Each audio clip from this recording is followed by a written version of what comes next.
Yesterday on GMSA, we heard from one of our KSAT reporters, Jessie Degollado, in our Tejano Moments series. She told us about her years and that long journey in journalism. She is amazing. And now she's sharing a few words of advice for young women looking to start their own career in journalism. KSAT 12 producer Rosalind Jimenez has the story. After spending much of her life in journalism, one of KSAT's veteran reporters, Jessie Degollado, shared what it was like being a woman when she first started. 20, 30 years ago when I started, it was a very much male-dominated world. Since then, she says a lot has changed, including the role Latinas and women in general play in the newsroom. Now we have women who are in charge, making decisions, and helping running the show. When it comes to young women wanting to pursue a career in journalism, Jessie has a few words of advice. First, ask yourself, why do I want to do this? How much do I want to do this? Is it something that I'm willing to commit to? She says those are the most important questions you need to ask yourself because this business can be very demanding. Also, sometimes relationships and families can suffer because they don't understand what we do, and sometimes it takes 24 hours a day. So be ready for anything. Just know that you really do have it in you. If you want it bad enough, you do have it in you, and it will come out. Rosalind Jimenez, KSAT 12 News. That's exciting that they'll be able to hear from, that they heard from Jessie, because I've had those conversations and they're truly special. So if you didn't catch the first part of this segment, you can watch it right now on KSAT.com. Just look for Tejano Moments on the main menu tab. One of the all-time best here. Absolutely. All right, speaking of all-time best, look at there. Better than that. I don't know if I'd put us in the same category as Jessie. However, hey, you know, if you want to get outside and when it's supposed to be cooling out a little bit and maybe do a little bit of planting. Yes, get your green thumb ready. And Liz Campanella from Uprooted Gardens is going to show us today what to plant for fall and when to plant for fall. But if you've been watering your plants, there's a way to do it the right way. Yes, so, best way to always tell if your plant needs another drink is to stick your soil moisture meter in the soil. And if soil sticks and it feels cool to the touch, wait another day to water. And you said water the ground, not the plant, right? Exactly. Water can act like a magnifying glass on those leaves and really burn them up in our summer heat. So don't run out there and mist your plants, right? Exactly. And also, if you're going to plant plants in this, wet plant into wet soil. Wet on wet. Exactly, Mike. She knows everything about this. Boy, make your garden grow. Well, with kids back in school and, of course, the holiday season on the way, motherhood, well, it can be crazy busy, right? So Fit for Mom North San Antonio has fitness programs for moms at every stage of motherhood that you can squeeze in. All right, after working out in the garden, you need a nice glass of wine. And the board couple is going to be here. Nope, not doing charcuterie, but great lesson on how to choose the right wine from all around Texas and the Hill Country. And it is a National Matchmaker Day, so that got us thinking about the times that maybe you were set up on a blind date. So we want to know if you have ever been set up on a blind date, and then how did it go? Or maybe did you set somebody up on a blind date and you're not friends anymore? Let us know at SA Live KSAT on Facebook and Twitter. We'll see some of those in the show in a few minutes. Well, now let's look at the forecast. We'll be in the upper 90s today. Hot day, humid, and heat index values will be up near 105. There is a 20% chance of rain. I think anything we're going to see those few and far between. 20% chance next few days, and then some lower humidity and hot weather for the weekend. And just a quick reminder, as we mentioned earlier, stage 1 restrictions go into effect tomorrow for SAWS customers, guys. No true. We can't say it, right? No, can't say it. It's too hot. Obviously, with the heat and the humidity, learning how to water your plants is very important. But does she teach you how to talk to your plants? That's the correct weird. way? Please don't tell me you do that. I know people who do. I've heard of people that talk to their plants, try to get them to grow. Not weird, but not something I've heard, I guess I should say. Yeah. All right. So. Maybe we can learn, David. That's all for our show Live for now. starts right Now. Celebrate San Antonio. Coming to you live from historic Market Square. This is SA Live. And speaking of plants, they need a nice drink in all of this South Texas heat. Look at how beautiful these are, and we're gonna hopefully get a little bit of a green thumb going on this Tuesday, a nice sunshiny Tuesday. I'm Mike Osterhage. And I'm Fiona Gorstiza. Well, the fall season is starting soon, and now is the time to start planting for your fall harvest. Liz Campanella, co-owner of Uprooted Gardens, is here to help us with what to plant now, and then when it cools off, what to plant. You know, like in, I don't know, December. Yes, sometime, when it hopefully cools soon. off, right? So David was just asking, talking to plants. Do you talk to your plants too? Definitely talking to your plants helps. They need a little love, and honestly, the breath kind of pushes the leaves and the stem, so it gets a little bit of a workout. Really? I could see you not just talking to your plants, but singing to your plants. Oh. Maybe some Jersey Boys, you know, or something. I totally, yep, here we go. Anyway, or that. hi. Yeah, Okay. I totally, Yeah, yep. they love that. That's probably why your garden's doing so well. That's about the only thing that loves my singing. Anyway, back to planting plants. So we're talking about container gardens right now. Yes, we are. So, you know, container gardening, it's great for a little patio if you just have a little apartment space, or if you just have, you know, a few little spots where you have sun, but mostly everything is shade. Plop these out where you get your sun and be able to grow your veggies anywhere. All right, so what have we got in front of us? Alrighty, so I always like to plant containers knowing we have a filler, thriller, and spiller. So our thriller, our tallest one, is going to be our veggie. So I brought a tomato for you, Fiona, and a serrano pepper for you. And I like to plant those kind of towards the back, so that it kind of takes the height back there. And always, when you're taking out of the pot, kind of jiggle the roots and break them up just a little bit so they're not a perfect little circle when you're planting And them in. these roots, do I want to kind of Exactly. pull those Pull apart a them little bit? apart, wake them up, let them know, hey, you're going to another home. Wakey, wakey. It's time to wake up. Exactly. And Mike, I know you noticed it before, but the soil is pre-moistened because you Right. always want to plant a wet transplant into wet soil. Okay. So the roots can all kind of be notified they're moving to another home. don't water it afterwards like Yeah. that. So okay, so that goes in the back, and That then goes in the back, and then, you know, your oregano and thyme are meant to kind of spill over. I call them the spiller. So you can kind of put those towards the front of the pot. Okay. And they also are really low growers, so they're going to kind of almost act as a living mulch and kind of help insulate the roots of the veggies that are going to be a lot deeper down in the pot. So they all kind of work together, Exactly. right? You know, it's a little companion planting we have going on here. And then with the chives, that's your filler, so kind of your medium height guy, but it also has really cool properties and helps keeps away some of the nasty pests that we get in our climate. So that garlicky scent will help keep things like aphids and cucumber beetles and things away. so so- most of us are looking at this and going, okay, we're looking at this area planting, but you were talking about the roots because you're also planting in the third dimension down here. So the roots for the chive and the oregano are going to stay up here, and then the pepper goes deeper. Absolutely. The pepper and the tomato are really going to take the majority of this pot. You know, a good soil depth for them is about anywhere from 12 to 14 inches, and that pot is perfect for this. And then the herbs, they're going to stay, you know, more on that shallow, max maybe 6 inches down into the soil. So they all are kind of sharing their room together instead of, you know, crowding 3 veggies in that same pot. And of course, Okay. the bottom of this pot, it's not, you can do a thin layer of, say, lava rock if you wanted to, right? Absolutely. You know, I'd love to do it for larger pots. This one's kind of the perfect size where, you know, if it was a little taller, I would put lava rock on the bottom. And I always like to put a little scrap of landscape fabric over that hole so it can still breathe and drain properly, See it underneath but you're not there, going to that get a hole. little soil mess on the patio. Okay. Now, do you want to put these in one of those dishes then? You know, Or not?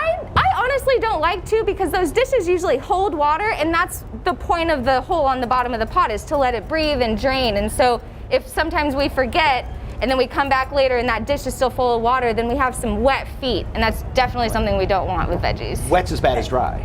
Exactly, yeah. You know, it can show the same symptoms of being overwatered and underwatered. So always So like just, if you see your leaf and it looks like it's crinkling or drying out, that might be because it's being overwatered? Exactly. Don't necessarily think like, oh, it looks thirsty. Check with your finger and see how wet that soil is because it might be overwatered. So she's got great tips on what to plant where, and what you can either do is she can tell you what to plant where, or come out to your house and plant it like that, or even take care of it. I mean, what do you call Absolutely. yourselves? If this was all too much for you, the garden little gnomes that come coaching. out? Yeah, I like to think of ourselves as little garden gnomes, but we have maintenance and coaching, seasonal planting, pretty much anything that gets you growing. All right. Well, if you'd like more information on uprooted gardens, just head on over to SALive.com and click on the As Seen on SA Live tab. And we are going to have more from Liz and how to take care of plants once they're in the ground, and maybe what to plant a little bit later on in the fall. Okay, switching gears, talking about National Matchmaker Day. Yes, it is National Matchmaker Day. So that got us thinking about the times you may have been set up on a date. Maybe a blind date. Liz, have you ever been on a blind date? You know, I never have been, but I would hope that if I was, that they would take me to the botanical gardens or somewhere where we can grow the relationship, you know? I see what you did. She'll be here the rest of the show, folks. Yes. Okay, so how about you? Have you ever been on a blind date? Once, and he showed up in a truck that he had recently purchased, and I was living in an apartment complex that was one of those covered spaces, and when we left, to go to dinner, he hit one of the poles. Ooh. And I said at that point, hey, you know what? You can go take care of this. We can reschedule for another time. But he insisted, no, we'll go to dinner. But that's all he thought about. That's all he thought about. And I felt so bad during the dinner. So, yeah, it didn't go too well. Okay. Well, if you have been on a blind date or set somebody up, let us know. And, tell us how it went. Maybe you got married. Maybe it's, it was perfect, love at first sight. So let us know at SA Live KSAT on Facebook and Twitter. Okay, from planting new roots this fall to discovering some old roots over there at the Whitty Museum's new exhibit. Our Jen Tobias-Strusky is taking a look at the Orale, the Magic Art of Oaxaca. What have you found, Jen? Yes, isn't it just beautiful to celebrate culture like this? And this is one of the newest exhibits here at the Whitty. We're taking our mask off just for the interview, and I have Amy Spana joining me now, Vice President of Visitor Engagement, and I'll let you give me the cue to go take our tour. Excellent. Orale. Wonderful. My name is Amy at the Whitty Museum, and I would like to invite everyone to come out and experience the magical art of Oaxaca.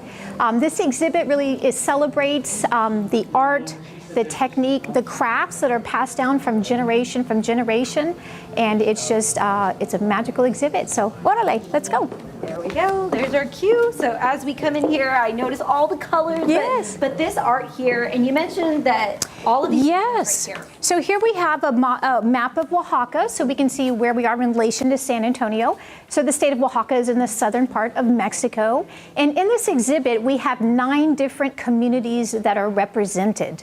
Right here we are at San Bartolo Coyotepec, and this community is really renowned for their barro negro, which is the black clay pottery. One of the most famous artisans is Dona Rosa, and her piece right over there, that is actually a mezcal vessel. And one thing that you'll notice about that, as opposed to the piece on the right of it, is it has this sort of dark matte color. Dona Rosa actually, in the 1950s, came up with this technique that actually really changed the barro negro. As you see, it went from that gray matte to a shiny, beautiful black. Yeah, I see the difference there. Yes. So the firing process was at a much lower temperature. That is part of the change there. And the artisans actually use a quartz stone, and just before the clay is dry, they use that quartz stone to polish it up. And once it's fired, that's when you have that fabulous shine and sheen on that beautiful black pottery. I can definitely see the difference here, but I also had my eye on that bat over there. Yes. That's really cool. Tell me more about that. Yes. Well, we talk about how these techniques are passed on from generation to generation, and it's not uncommon for families to do this art as well. So, for example, this bat here, one of my favorite pieces, is by Carlomagno Pedro Martinez. And that bat is, one thing that we learn about it is the primary pollinator of agave plants. And agave is a very, very important thing to Oaxaca. You can see right here this landscape here. We have the agave plant, and of course that is where in Oaxaca the wonderful mezcal comes from the agave plant. That's what they're known for, you said, right? Exactly. You Yes. visited. I still haven't. I want to go. That's on the list. If you haven't been, you've got to go. It's just amazing. It's so vibrant and beautiful, and just the cuisine, the mezcal, the art, the people. It is magical. And speaking of vibrant, in our next hit, we're going to get to see how the colors are made naturally that go into those beautiful. Are they? Yes, these are our weavings that we have. Yes. There we go. So that will be coming up. There's so much more to see. This is just a sneak peek, y'all. And thank you so much, Amy. Back to you guys, Mike, Fiona. That's beautiful, and plus being out there at the Whitty too. But yeah, that's fantastic, and seeing everything. All right, for more information on the Whitty Museum and that exhibit, just head to our website, salive.com, and click on the As Seen on SA Live tab. All right, a little bit later on in the show, we do some workout moves that are ideal for any busy mom's schedule. And next, find your new favorite Texas wine. We are doing a wine and food pairing with Texas wines.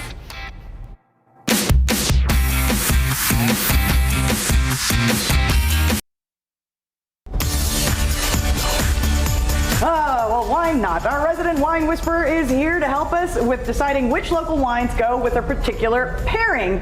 This is a fun, edible activity for your weekend get-together. Yay, Friday! Fridays on the show are always so fun. Co-owner of board couple Brian Gonzalez is back, and what are we starting with? And he is a certified wine expert. With the WSET, the Wine and Spirit Education Trust.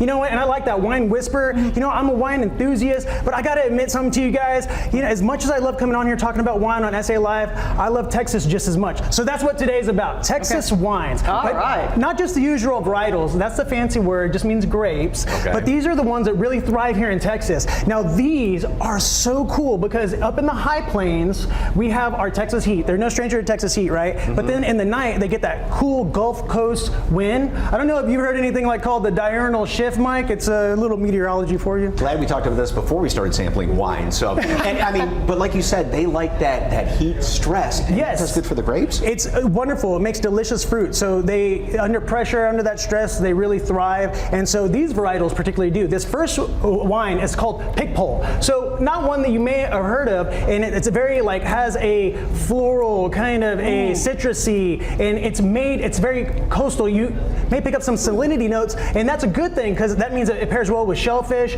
with oysters, and also grassy, tangy things like goat cheese. So try it with that goat cheese. It'll go great.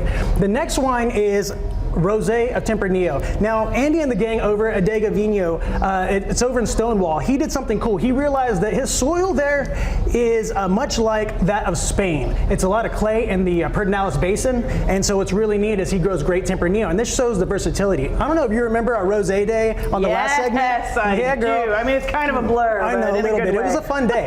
But so that Rosé, what's neat is they use a Saunier method. The Saunier method means to bleed out after you macerate. The juice goes to the top, bleeds out, they ferment it. It's delicious. So that's Manchego. Very drinkable. You know, it's not overpowering. Absolutely. It's a summer sipper. The first two are definitely summer sippers. They do a great job. And then, of course, Manchego, still with the properties because of that clay soil, just like in Spain, the things that go together, grow together. And then, so just going on Sangiovese is a great depiction from our friends at Fisher Weezer. They started selling their wine a couple years back, and it's a great depiction of the high plains of Texas, growing Sangiovese grapes. Grows so well here, and you get that dusty, that cherry, really nice. That earthiness, and of course I have to pair it with dark chocolate. Yeah, signature to all of our boards, of course. And then so the next one, to not say enough about, and that was intentional, every pun intended here. So Tannat is a very cool grape that a lot of people may not have heard of. Bending Branch does a wonderful job of it. If you're a Cabernet drinker, I implore you to try this. Step out of the comfort zone. It has it's a very high tannic, very licorice. You get some chocolate notes out of it, and it holds up to big fatty foods like duck confit dishes, and a blue burger, blue cheese. Good. So fatty saltiness, that blue cheese, melt in your mouth there. And then, of course, I had to round it back out with our friends blue cheese with that is great. Oh, that's so good. Sorry. No, absolutely, and it holds up so well. And Tonight is not a very common varietal, right? So I tried to pick some things that were off the beaten path, but they grow in our backyard, so it's wonderful. And so, of course, I had to round it out with a Dega Vino again with their estate Tempranillo. Again, what's so cool about this is they grow it up there in the Pedernales Basin, so it's a different AVA than up in the high plains. So the AVA means just like the classification, the boundaries, but all of this is within Texas, and it's getting their limelight now. It's so cool. If you're not a heavy Cabernet drinker, That is a little lighter. Yeah, a little bit lighter, but still has kind of the boldness, but not too bold. You get, again, some licorice, some leather notes, even some, dusty chocolate with that. Okay, I have a question. Sure. Still ahead, how to maintain and water your new fall garden to ensure a bountiful harvest. And get a life-changing eye procedure and a great deal on it at the same time. We share the details next.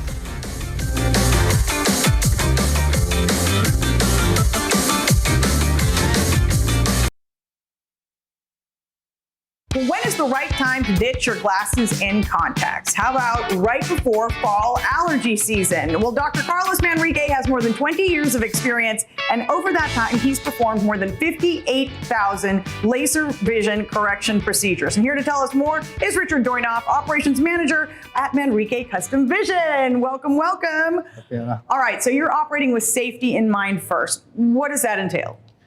Same measures as the stuff when COVID first came out. Everybody's masked up, sanitation.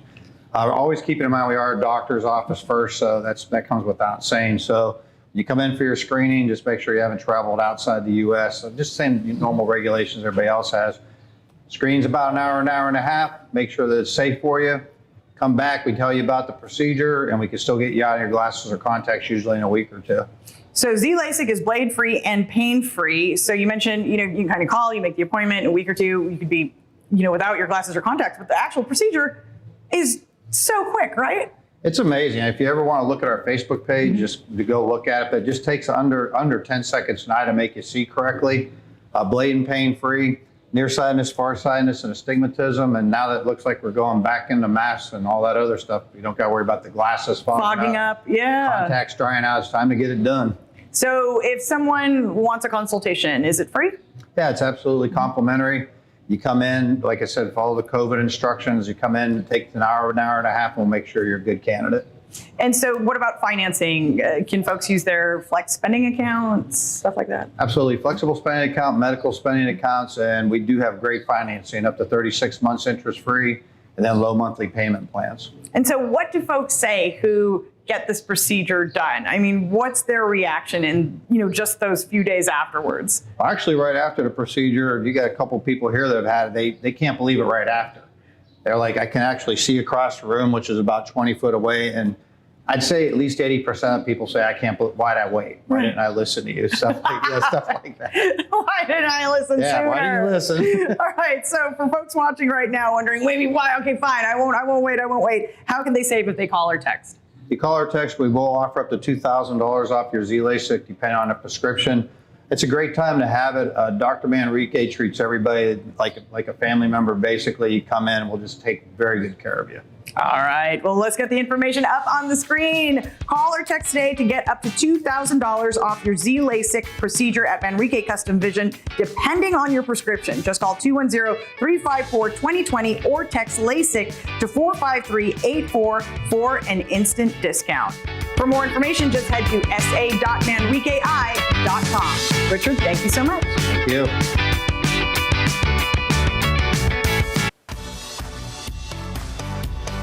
We are still out here at the Whitty Museum enjoying their latest exhibit that's all about culture. And look at all these alebrijas here from Oaxaca. And what we're gonna do next is create some colors out of this thing right here. These are actually insects, guys. And we're gonna show you how they got color out of this and take you way back to how they did things. That's coming up.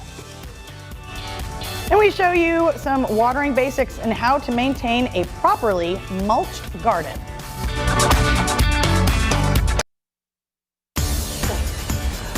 Welcome back, everyone. Well, of course, we started planning our fall harvest a little bit earlier in the show, and now you gotta maintain it. You just can't let it go. Yes, and Liz Campanella, co-owner of Uprooted Gardens, joins us again. This time to kind of show us how to mulch and water your fall plants to ensure, they do their best, right? Exactly. Give them a little bit of love, and I promise they'll return the favor. So. One of the most important things, though, since we talked about proper watering and all that, is to put mulch in there, because that is going to do a couple of different things, right? Absolutely. It's going to help retain moisture. But before that, Mike, we always need to feed our veggies so they can feed us later. Okay. So before we even put mulch on, that little sand-like stuff that you see in front of us is actually a granular fertilizer. So it is going to feed the plants and slow release all the nutrients in the soil. Just do like this? Exactly. You can get it, you want to just kind of scratch it all on top of the top layer of soil. Do you water that in or let it sit there? Exactly. So we're going to water it in a little bit. So once that whole little mound is meant for this pot. About a half cup. Really? Okay. For this size pot will be good. And so granular fertilizer, it's going to slow release over time. So every time you water, every time it rains, it's going to release more nutrients into the soil, make them water soluble so that your roots can take them up.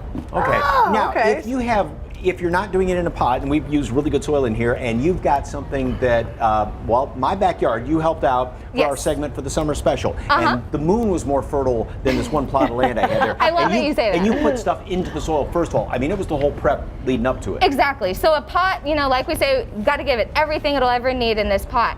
But when we're doing in-ground planting, like your backyard, fortifying with a good top layer of compost and scratching that in, and then fertilizing, we put some other amendments in there, and that kind of gets the life back into the soil. Because that was like 3/4 of the work before we ever stuck anything in the ground. Exactly. One of the best investments you can make in your garden is your soil. A lot of times, you go to the store and you're like, oh, I'll get the $5 a bag. Flip it around like a bag of dog food, look what's actually in it, and see what you need. And, some plants are going to need different things in different soil, but for the most part, especially in container, you're just looking for a really well-balanced, well-draining potting soil. Okay, so how do you choose, the right mulch? Exactly. So, mulch, especially for edible gardening, we always want to go with something non-dyed. So I love to use pine bark mulch. It's just completely natural. Nothing's been done to it, so it's not red or black, or these funky colors. You can also use cedar mulch. But I also brought a fun decorative. You can also use rocks as mulch. And so especially in pots, where you're not worried about, mulch also breaks down and it feeds the soil over time, and that's why you mulch once a season, and then that beginning of the next season you compost and you're refeeding that soil. But with pots, this soil has everything you need. You put the fertilizer in it. So mulching with rock kind of gives it that extra decorative character. There's lots of fun shapes and textures and colors to kind of accent, a home color or something like that. So it's doing well and it's aesthetically pleasing. Exactly, because you really don't need that much mulch, and you don't need it to break down or refeed your soil, because you can replenish your pot of soil anytime. And you don't want it too close to the plants, right? I remember Exactly. that. So a little bit of room. Oh my gosh, yes, you are learning from our garden coaching sessions. That's perfect. So we always follow a 2x2 mulch rule, and what that means is at least 2 inches of mulch, and always keeping it at least 2 inches away from the base of the plant.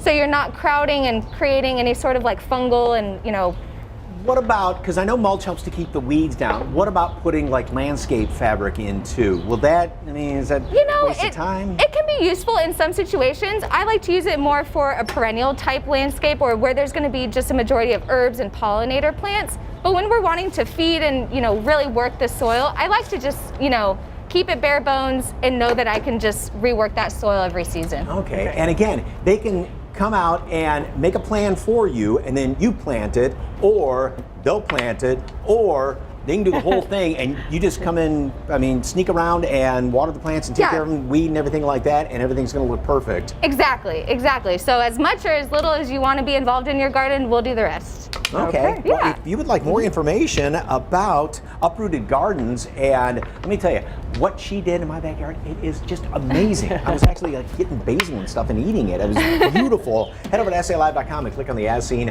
on SA Live tab. Liz, thank you so very much. Thank you guys so much. It's always so fun hanging with you guys. All right, later we are helping new moms reach their personal fitness goals with simple workout moves that can be done anywhere. And we're still taking in all the culture here at the newest Woody exhibit. And here's a fun fact about this dog right here, Amy. Yes, so this Alebrive here is done by a husband and wife team of Jacobo and Marie Angeles. For those of you who've seen the movie Coco, this might be familiar. The Disney Pixar group actually went down to Oaxaca and spent time with this family and really got their inspiration. The animators got their inspiration from the work of these fine artists. Amazing. And you all know the Alebrije from the movie Coco. So there you go, a fun fact if you come out here. And we have more fun for you. We're going to do a fun demonstration after the break. Well, earlier in the show, we gave you a glimpse of the Whitty Museum's new exhibit that shares the rich history and culture of southern Mexico and its people. And our Jen Tobias Strusky is still exploring Orale, the Magical Art of Oaxaca exhibit. So what have you discovered now, Jen? Well, lots of color, which you know I love my color. And back here, Amy, let's talk about these beautiful weavings here, but also how they get the color. Absolutely. We have two different works. These are done by Bumado Perez. This one here, this is a wool dyed rug with all these magnificent colors. This one here is actually made of agave fibers, so very different. What is wonderful about these vibrant, beautiful colors that they get is they are all from nature. So to make these colors, you get these beautiful red, they use the cochineal. This blue is an indigo. There'll be tree moss that you can use for other colors. So all of these beautiful, vibrant colors are all from nature. And you're going to show us how exactly this works. Exactly. Nice little demo here. So here we have, this is a cactus that actually just got out at the front of the Whitty Museum. And these little white spots that you see here, this is actually an insect that is called cochineal. And what we're going to do here is we're going to pluck off a little bit of this white cochineal, these insects here, off that petal of the cactus there. And I'm going to put it in my palm. And then, as we push down on it, get a little more, it turns this magnificent color here. We get that red. And there we go. Oh, did you add another one? No, it's just the more you add, the more deep the color gets. Little insects. Then, some color. Speaking of the magic of Oaxaca, we're going to add a little bit of lime juice to that color. What? And it changes here. It is magic. to magnificent orange. That's beautiful. Exactly, yes. Okay. So this is how they get all the all from a natural process. To sit and think, let me.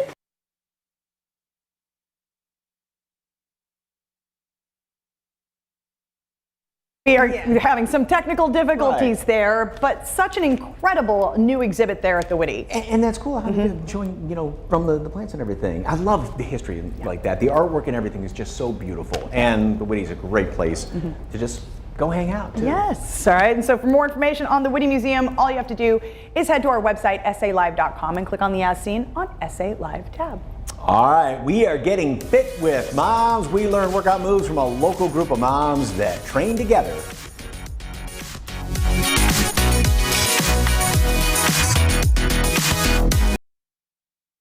And moms, if you think you never have enough time to work out, we have a solution for you. And joining us with mommy workout routines for any busy mom is Lisa DeArmond, franchise owner of Fit for Mom, North San Antonio, and our new mom, relatively new mom, Kristen. Good afternoon, ladies. Thanks so much for being here. Okay, so let's talk about Fit for Mom and what the idea is behind the program. So Fit for Mom is a program, it's a fitness program for moms at every stage of motherhood, from pregnancy up to college and beyond. We have high intensity interval classes, we have bar type classes, endurance, conditioning, strength, everything that you can think of to help moms refocus on themselves and also just to get back into shape and to feel better about themselves. Now, Kristen here, of course, has her precious little one with her, and some classes you can bring your kids to, and some you can't, right? Right, yeah. So we have a lot of stroller-based classes, stroller strides, stroller bars, strides 360, and then we have our body well and body boost classes, and those are for moms only. So we want to also give an option for moms to step away from mothering for maybe an hour and focus on themselves. And specific exercises you're focusing on today. What's Kristen doing right now? So right now she's doing a strength portion of our body well class. So our body well transformation is specifically to focus on moms putting energy and time into themselves. It's a mind body well program, and we do a rotation of cardio, strength, and core. So every single round you're going to get 2 minutes of core, and that's something that sets us apart from the other fitness classes.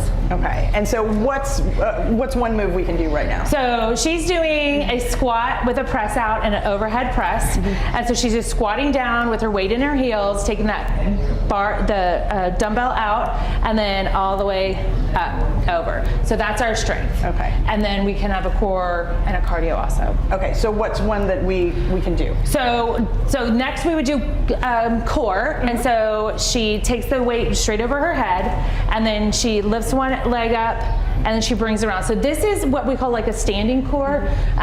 We try to do functional fitness, so things that you're actually going to do as a mom. Like you're not laying down on the ground telling them to stop moving. Like you're Now, if somebody is just starting off, like Fiona doesn't have weight, can she just do it with her arms up? Yes, like that? absolutely. Is that the way to start? Yes, this is a great exercise that challenges your core, and a lot of people don't think of balancing exercises as core exercising, but anything that incorporates balance is going to automatically work your core. Okay. But we happen to find a weight for you, Fiona. Thank you. Well, I saw how fast you ran over to get that for me. And now you switch your legs. And now switch legs. Yes, and then up, and then outside. Yes, there you go. Yes. So the movement of the dumbbell itself is just engaging your core, and it's challenging your balance. I'm warming up for the wine segment coming up a little later on. I just want to tell you, Fiona, you are having way too much fun on this Friday. You are doing just a great job over there. So okay, what's the squat workout? So you squat, out, in, up overhead. Okay. And then down. Reach for the wine. Reach for the wine. Up overhead, yeah. You know how to motivate me. I do.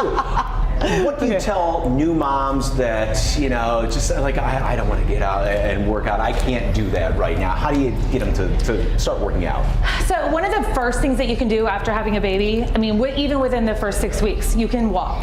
So I would encourage moms to take like 10, 15, 20 minutes and work up to what's comfortable. Try to do that 3 times a week. You can do it after dinner. You can do it during nap time when you're trying to get your little one down and they're not cooperating. But just start getting outside and walking and just trying to incorporate some sort of routine of exercise so that you can build on. And speaking of nap time, because a lot of times the fitness class doesn't work around the little one's nap time, so to accommodate that, you've got online classes. Yes, so we have some virtual classes, and the thing that's nice about our virtual classes is that they're recorded. So even though you can't log in right at the same time that it's being aired, you can record it and watch it back later. Celebrating the 20th anniversary. Lisa Druxman started it in San Diego 20 years ago, and yes, it's very exciting, and everybody is doing the same workout at every franchise throughout the country. And if folks want to find classes, they just go to the website and...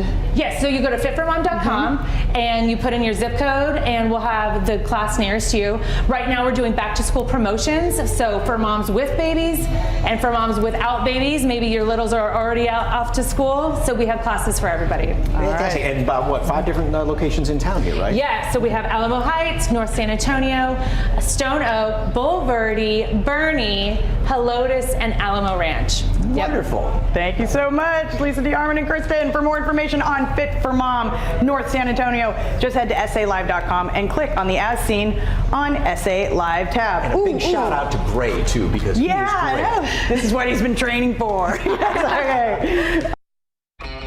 Hey, tomorrow on SA Live, these monster chicken sandwiches are taking over. We are checking out a food truck named Best in the City. Plus, They're a modern take on classic dessert, and their look is one of a kind. A local bakery is introducing you to some treats you won't even recognize. It's a delicious edition of SA Live tomorrow at 1. Never miss an episode of SA Live. Watch live or when you want on the KSAT TV app on these devices. SA Live streaming for free on KSAT TV. All right. Earlier, we asked you, have you ever been set up on a blind date? And if so, how did it go? Melody says, my mother and mother-in-law set my husband and I up on a blind date in 1974. Been in love ever since. That's a great story. Set up by my best friend, still together 11 plus years later, married 6. Leslie, wonderful. Yay, Leslie, congratulations. Dustin says, Dusty went to Muck and Fuss for a blind date. Food was fantastic. Oh, Dusty. Janie, yes, married 41 years this September 26th. My coworker set it up. These are great stories. I love them.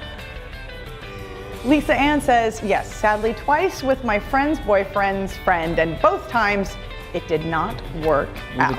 You had a good streak going there for a while. Yeah. Oh, well. Well, not all of them work out, you know? 53 years ago? Oh, 50th anniversary, 50th Linda. anniversary. Well, happy anniversary. Congratulations, Linda. Janet says, 2 different times. First one wasn't that bad, but wasn't that great. Second one, oh my goodness, total nightmare. The idiot was flirting with the waitress the whole time and ignored me. Never again. See, they all can't go well. Oh.